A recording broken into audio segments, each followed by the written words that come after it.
अपनी पत्नी से कहता है। अरे सुनो, शहना आया है, लाओ जो रुपए रखे हैं उसे दे दो। अरे किसी तरह गर्दन तो छूटे। मुन्नी झाड़ू लगा रही थी। वो बोली, 3 ही तो रुपए हैं, दे दूं तो कंबल कहाँ से आएगा?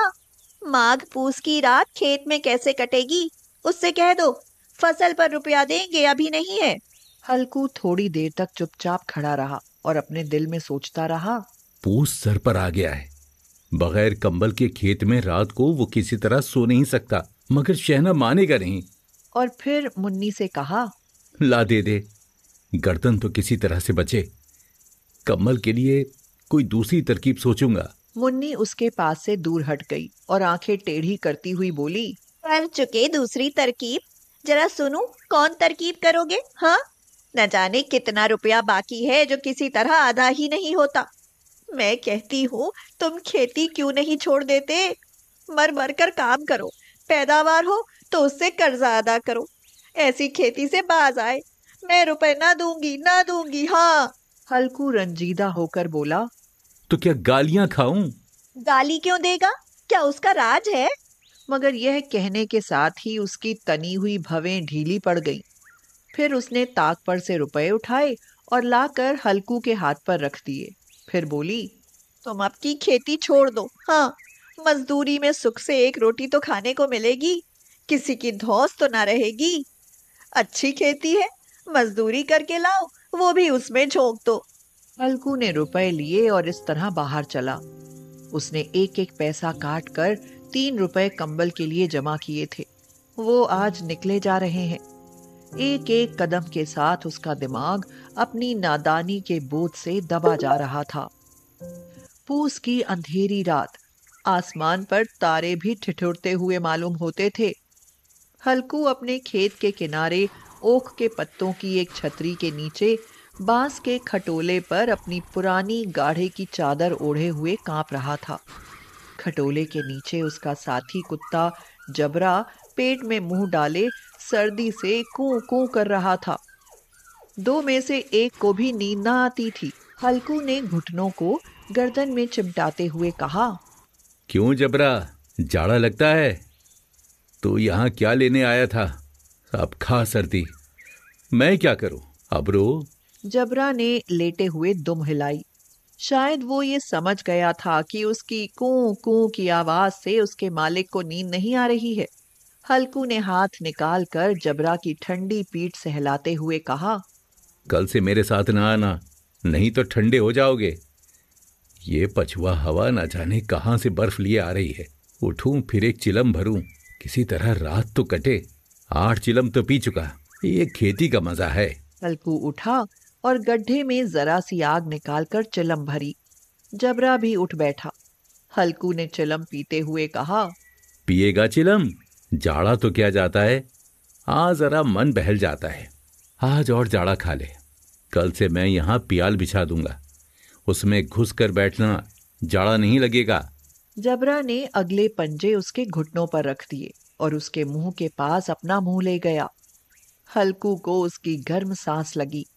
चिलम पीकर हल्कू फिर लेटा और ये तय कर लिया कि चाहे जो कुछ हो, अब की सो जाऊंगा। लेकिन एक लम्हे में उसका कलेजा कांपने लगा। कभी इस करवट लेटा, कभी उस करवट। जब किसी तरह ना रहा गया तो उसने जबरा को धीरे से उठाया और उसके सिर को थपथपा कर उसे अपनी गोद में सुला लिया। कुत्ते के जिस्म से मालूम नहीं कैसी बदबू आ रही थी, पर उसे अपनी गोद से चिमटाते हुए ऐसा सुख मालूम होता था जो इधर महीनों से उसे न मिला था। जबरा शायद ये ख्याल कर रहा था कि बहिश्त यही है, और हल्कू की रूह इतनी पाक थी कि उसे कुत्ते से बिल्कुल नफरत न थी। वो अपनी गरीबी से परेशान था, जिसकी वजह से वो इस हालत को पहुंच गया था। ऐसी अनोखी दोस्ती ने उसकी रूह के सब दरवाजे खोल दिए थे। इतने में जबरा ने किसी जानवर की आहट पाई। वो झपट कर उठा और छपरी से बाहर आकर भौंकने लगा। हल्कू ने उसे कई बार पुचकार कर बुलाया, पर वो उसके पास ना आया। खेत में चारों तरफ दौड़ दौड़ कर भौंकता रहा। एक लम्हे के लिए आ भी जाता तो फौरन ही फिर दौड़ता। फर्ज की अदायगी ने उसे बेचैन कर रखा था। 1 घंटा गुजर गया। सर्दी बढ़ने लगी। हल्कू उठ बैठा और दोनों घुटनों को छाती से मिलाकर सिर को छुपा लिया। फिर भी सर्दी कम ना हुई। उसने उठकर आसमान की ओर देखा। अभी कितनी रात बाकी है? अभी 1 घड़ी से ज्यादा रात बाकी है। हल्कू के खेत से थोड़ी दूर के फासले पर एक बाग था। पतझड़ शुरू हो गई थी। बाग में पत्तों का ढेर लगा हुआ था। हल्कू ने सोचा, चलकर पत्तियां बटोरूं और उनको जलाकर खूब तापूं। रात को कोई मुझे पत्तियां बटोरते देखे तो समझे कि कोई भूत है। कौन जाने कोई जानवर ही छुपा बैठा हो। मगर अब तो बैठे नहीं रहा जाता। बहुत ठंड है। उसने पास के अरहर के खेत में जाकर कई पौधे उखाड़े और उसका एक झाड़ू बनाकर हाथ में सुलगता हुआ उपला लिए बाग की तरफ चला। जबरा ने उसे जाते देखा तो पास आया और दुम हिलाने लगा। हल्कू ने कहा, अब तो रहा नहीं जाता जबरू। चलो बाग में पत्तियां बटोर कर तापें। इकट्ठे हो जाएंगे तो फिर आकर सोएंगे। अभी तो रात बहुत है। हल्कू ने आग जमीन पर रख दी और पत्तियां बटोरने लगा। थोड़ी देर में पत्तों का एक ढेर लग गया। हाथ ठिठुरते जाते थे, नंगे पांव गले जाते थे और वो पत्तियों का पहाड़ खड़ा कर रहा था। उसी अलाव में वो सर्दी को जलाकर खाक कर देगा। थोड़ी देर में अलाव जल उठा। उसकी लौ ऊपर वाले दरख्त की पत्तियों को छू छू कर भागने लगी। हल्कू अलाव के सामने बैठा हुआ आग ताप रहा था। 1 मिनट में उसने अपनी चादर बगल में दबा ली और दोनों पांव फैला दिए। उसने जबरा से कहा, क्यों जबरा, अब तो ठंड नहीं लग रही है ना? जबरा ने कूं कूं करके गोया कहा, अरे अब क्या ठंड लगती ही रहेगी। पहले ही ये तरकीब नहीं सूझी, नहीं तो इतनी ठंड क्यों खाते। जबरा ने दुम हिलाई। हल्कू बोला, अच्छा आओ इस अलाव को कूद कर पार करें, देखें कौन निकल जाए है। अगर जल गए बच्चा तो मैं दवा ना करूंगा। अब मुन्नी से कल ये ना जड़ देना कि रात ठंड लगी और ताप ताप कर रात काटी, वरना लड़ाई करेगी वो। ये कहता हुआ वो उछला और उस अलाव के ऊपर से साफ निकल गया। पैरों में जरा सी लिपट गई, पर वो कोई बात न थी। जबरा अलाव के गिर्द घूमकर उसके पास खड़ा हुआ। हल्कू ने कहा, चलो चलो ऊपर से कूद कर आओ। वो फिर कूदा और अलाव के उस पार आ गया। पत्तियां जल चुकी थीं। बगीचे में फिर अंधेरा छा गया था। राख के नीचे कुछ कुछ आग बाकी थी। हल्कू ने फिर चादर ओढ़ ली और गर्म राख के पास बैठा हुआ एक गीत गुनगुनाने लगा। उसके जिस्म में गर्मी आ गई थी, पर जूं जूं सर्दी बढ़ती जाती थी उसे सुस्ती दबा लेती थी।